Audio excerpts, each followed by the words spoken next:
Ayan na guys. Salamat kuya. Magkano na? 950. 9:50 na ngayon.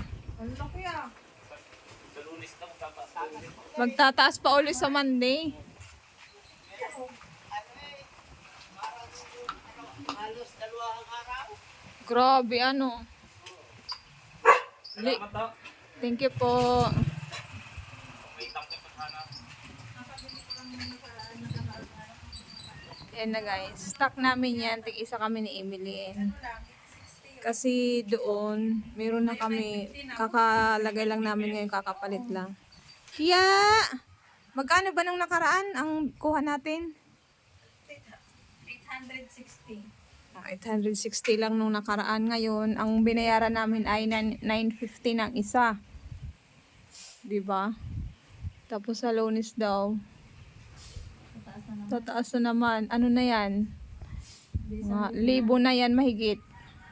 Kasi parang 100 ang tinaas eh. 1,000 na mahigit.